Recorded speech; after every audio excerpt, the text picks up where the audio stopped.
Review exercise 2 and question number 1. 4 options are given against each statement. Encircle the correct option. Case 1.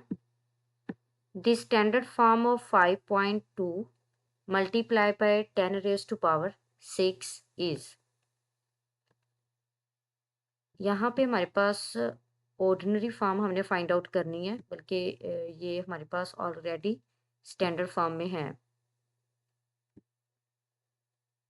तो आप देखिए यहाँ पे हमने इसे ऑर्डिनरी फॉर्म में कन्वर्ट करना है। तो यहाँ पे 10 की पावर जो है वो हमारे पास क्या है, 6 है, यानी एक पॉजिटिव नंबर है। तो इसका मतलब है डेसिमल पॉइंट जो है वो राइट साइड पे मूव करेगा और 6 प्लेसेस मूव करेगा। अब देखें, डेसिमल पॉइंट को हमने 6 प्लेसेस राइट में मूव करवाना है। तो पहले देख लेते हैं ये फर्स्ट वाला एमसीक्यूज। तो देखिए, first place, second place, third place and fourth place, यानी हमने तो जो है वो 6 प्लेसेस तक मूव करवाना है राइट में डेसिमल पॉइंट को।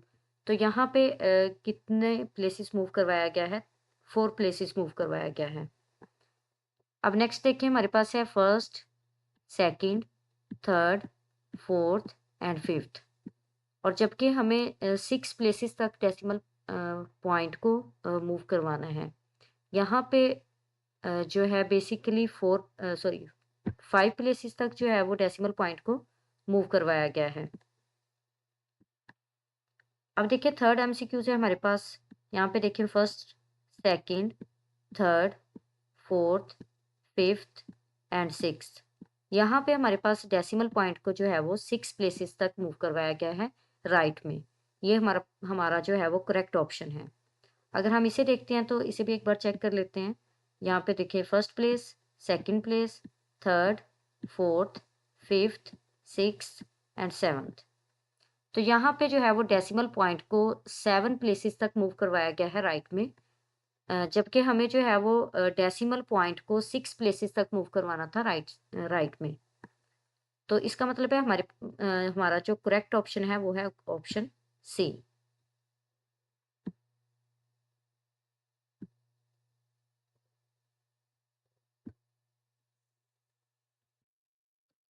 जी, सेकंड केस है, साइंटिफिक नोटेशन ऑफ 0.00034 इज, यानी अब ये हमारे पास ऑर्डिनरी फॉर्म में है।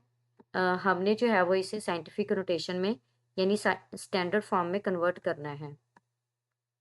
तो साइंटिफिक नोटेशन के मुताबिक हमारे पास डेसिमल पॉइंट जो है वो फर्स्ट नॉन जीरो डिजिट के बाद आना चाहिए।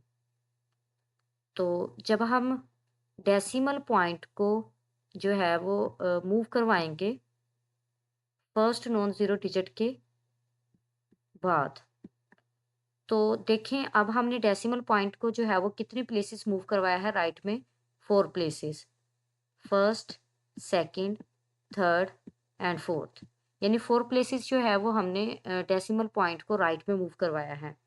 जब हम डेसिमल पॉइंट को राइट पे मूव करवाएंगे तो हमारे पास 10 की पावर जो है वो नेगेटिव आएगी, यानी साइंटिफिक नोटेशन में।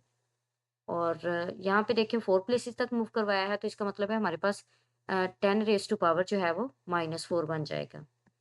तो इसकी साइंटिफिक नोटेशन जो है वो हमारे पास इक्वल है 3.4 multiply by 10 raise to power -4 के। तो चूंकि हमारे पास +4 तो आना नहीं है, क्योंकि हमने डेसिमल पॉइंट को जो है वो राइट साइड पे मूव करवाया है। तो अगर हम लेफ्ट साइड पे मूव करवाते हैं तो हमारे पास जो है वो 10 की पावर पॉजिटिव आनी थी।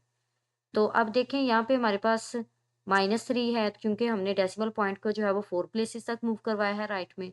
तो इसका मतलब है यहाँ पे हमारे पास -3 वाला भी करेक्ट ऑप्शन नहीं है। इसी तरह पावर पॉजिटिव तो आएगी नहीं, क्योंकि हमने जो है वो डेसिमल पॉइंट को राइट साइड पे मूव करवाया है। और जब हम डेसिमल पॉइंट को राइट साइड पे मूव करवाते हैं तो 10 की पावर जो है वो हमारे पास नेगेटिव आती है। तो इसका मतलब है हमारे पास इसका करेक्ट ऑप्शन जो है वो बी है।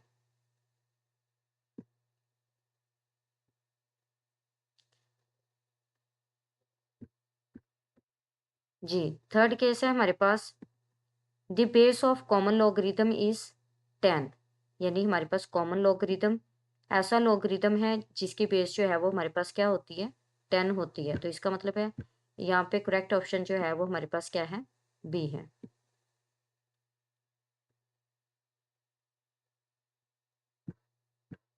जी, नेक्स्ट केस है हमारे पास log of 2 raise to power 3 with base 2। अब देखें यहाँ पे अगर हम पावर रूल को अप्लाई करें तो पावर रूल को अप्लाई करने से हमारे पास यहाँ पे हो जाएगा 3 into log of 2 with base 2।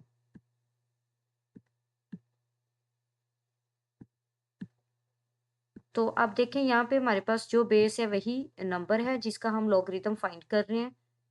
तो इसका मतलब है अगर हम इस पे आइडेंटिटी लॉ को अप्लाई करें तो log ऑफ 2 विद बेस 2 जो है ये इक्वल आ जाएगा 1 के। यानी अगर हमारे पास जिस नंबर का हम लॉगरिथम फाइंड आउट कर रहे हैं, अगर वही नंबर हमारे पास बेस में भी आ जाए तो उसका लॉगरिथम जो है वो किसके इक्वल आ जाता है, 1 के। तो यहाँ पे 3 को जब 1 से मल्टीप्लाई करेंगे तो यहाँ पे हमारे पास आंसर जो है वो क्या आ जाएगा, 3। तो इसका मतलब है इसका करेक्ट ऑप्शन जो है वो हमारे पास है ऑप्शन डी। जी, नेक्स्ट केस है हमारे पास log ऑफ 100। अब देखिए यहाँ पे log ऑफ 100 है, तो यहाँ पे बेस नहीं है। तो जहाँ पे बेस हमारे पास ना हो तो इसका मतलब है वहाँ पे बेस जो है वो क्या है, 10 है। यानी कि हमारे पास कॉमन लॉगरिदम ऐसा लॉगरिदम है जिसकी बेस जो है वो क्या है, 10 है। अब देखिए हम इसे इस तरह से राइट कर सकते हैं, log of 10 raise to power 2, यानी 100 को 10 रेज टू पावर 2 की फॉर्म में राइट किया जा सकता है। और यहाँ पे चूंकि ये कॉमन लॉगरिदम है तो इसकी बेस क्या होगी, 10 होगी। अगर हम पावर रूल इस पे अप्लाई करते हैं तो पावर रूल के मुताबिक हमारे पास ये बन जाएगा 2 into log of 10 with base 10।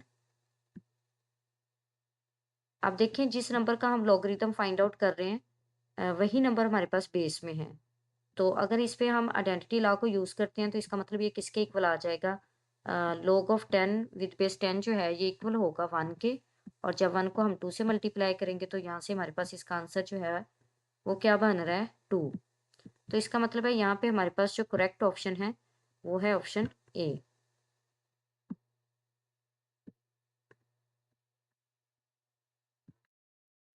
Ji, next है हमारे पास if log of 2 is equal to 0.3010 then log of 200 is. यानी log ऑफ 2 की वैल्यू हमें दी गई है और log ऑफ 200 हमने फाइंड आउट करना है। अब देखें यहाँ पे डेसिमल पॉइंट से जो पहले वाला पार्ट है वो हमारे पास कैरेक्टरिस्टिक पार्ट है और डेसिमल पॉइंट के बाद वाला जो है वो क्या है, मेंटीसा है। अब देखिए 200 का हमने लॉगरिथम फाइंड आउट करना है। तो जो मेंटीसा जो है वो 2 का है वही हमारे पास 200 का होगा। यहाँ पे मेंटीसा 3.0 सॉरी 0.3010 है। तो इसके लिए भी मेंटीसा जो है वो यही रहेगा, सिर्फ कैरेक्टरिस्टिक चेंज होगा। तो इसका कैरेक्टरिस्टिक जो है वो चूंकि ये सिर्फ एक ही डिजिट है तो इसका मतलब है यहाँ पे हमारे पास इसका कैरेक्टरिस्टिक जो है वो किसके इक्वल है, 0 के। और यहाँ पे 3 नंबर ऑफ डिजिट्स हैं तो इसका मतलब है इसका कैरेक्टरिस्टिक इक्वल होगा 3 माइनस 1 यानी 2 के। फार्मूले के मुताबिक हमने देखा था कि हमारे पास फार्मूले में था कि characteristic for a number which is greater than 1 is equal to number of digits to the left side of decimal point minus 1 के। अब देखिए डेसिमल पॉइंट सबसे लास्ट में है तो डेसिमल पॉइंट से जो लेफ्ट साइड पे नंबर ऑफ डिजिट्स हैं वो हमारे पास 3 नंबर ऑफ डिजिट्स हैं। तो 3 माइनस 1 जो है वो 2 के इक्वल होगा। तो इसका मतलब है यहाँ पे इसका कैरेक्टरिस्टिक जो है वो 2 होगा और मेंटीसा जो है वो यही वाला होगा हमारे पास। तो फिर देखें यहाँ पे हमारे पास ये 1 पॉइंट है, यानी यहाँ पे कैरेक्टरिस्टिक जो है वो 1 है, यहाँ पे 0 है, यहाँ पे हमारे पास 2 है और यहाँ पे भी 2 है। अब देखें यहाँ पे 2 है कैरेक्टरिस्टिक और यहाँ पे भी कैरेक्टरिस्टिक जो है वो 2 है। लेकिन आप देखें यहाँ पे भी 2 है, यहाँ पे भी 2 है और हमारे वाला जो कैरेक्टरिस्टिक है वो भी क्या है, 2। अब मेंटीसा को देखते हैं कि यहाँ पे हमारे पास मेंटीसा जो है वो 3010 है, यानी 0.3010। तो यहाँ पे कैरेक्टरिस्टिक जो है वो 0.3010 है और यहाँ पे कैरेक्टरिस्टिक जो है वो 0.6010 है। तो इसका मतलब है ये वाला जो ऑप्शन है ये ऑप्शन सी ये हमारे पास करेक्ट ऑप्शन है। चूंकि ये करेक्टरिस्टिक ये वाला हमने यूज़ करना है, और सॉरी मेंटिसा ये वाला यूज़ करना है, और करेक्टरिस्टिक जो है वो हमारे पास किसके इक्वल आ गया, 2 के। तो जो इसका करेक्ट ऑप्शन है वो हमारे पास है option C, which is equal to 2.3010। जी नेक्स्ट केस है हमारे पास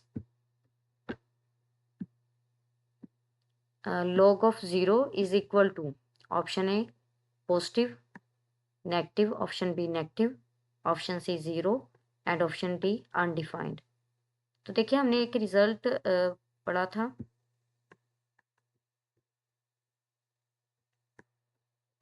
कि हमारे पास log ऑफ 0 जो है ये किसके इक्वल होता है, अनडिफाइंड होता है ये। इन log ऑफ 0 जो है ये हमारे पास क्या होता है, अनडिफाइंड होता है। तो इसका मतलब है कि हमारे पास जो करेक्ट ऑप्शन है वो है ऑप्शन डी।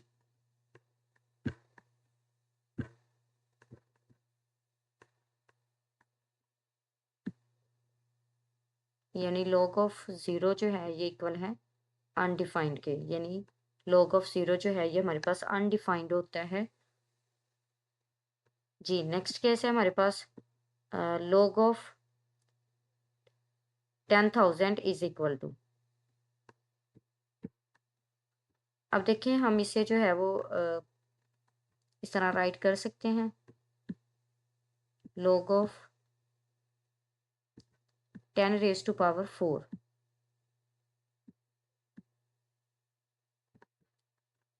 यानी 10,000 को हम राइट कर सकते हैं 10 रेज टू पावर 4 की फॉर्म में। तो आप देखिए यहाँ पे अगर हम पावर रूल को अप्लाई करें तो पावर हमारे पास 4 है, तो ये हमारे पास इक्वल हो जाएगा 4 इंटू log ऑफ 10 के। और यानी यहाँ पे अगर बेस कुछ नहीं है तो यहाँ पे बेस हमारे पास क्या होगी, 10 होगी। अब देखिए जिस नंबर का हम लॉगरिथम फाइंड आउट कर रहे हैं वही नंबर हमारे पास बेस में है, तो अगर हम यहाँ पे आइडेंटिटी लॉ को यूज़ करें तो ये हमारे पास इक्वल आ जाएगा 4 इंटू 1 के। तो 1 से जब 4 को मल्टीप्लाई करेंगे तो यहाँ पे हमारे पास 4 आ जाएगा, और यहाँ पे हमारे पास log ऑफ 10,000 जो है वो इक्वल है 4 के। यानी हमारे पास करेक्ट ऑप्शन है यहाँ पे ऑप्शन सी। जी नेक्स्ट केस है हमारे पास log of 5 plus log of 3 is equal to.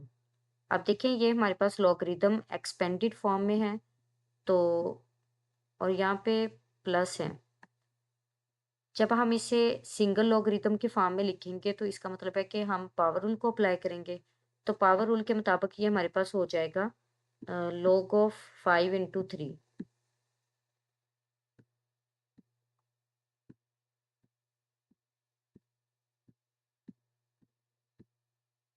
अब देखिए यहाँ पे हमारे पास 5 इंटू 3 यानी कि हम इसे 15 राइट कर सकते हैं। तो इसका मतलब है यहाँ पे हमारे पास जो करेक्ट ऑप्शन होगा वो ऑप्शन डी होगा, यानी कि log ऑफ 15। जी नेक्स्ट केस है हमारे पास